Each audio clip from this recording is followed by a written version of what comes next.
You ask Tiger to solve. This deals with linear equations with one unknown.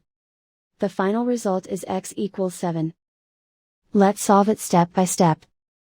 Simplify the expression. Simplify the arithmetic. Group all constants on the right side of the equation. Add 2 to both sides. Simplify the arithmetic.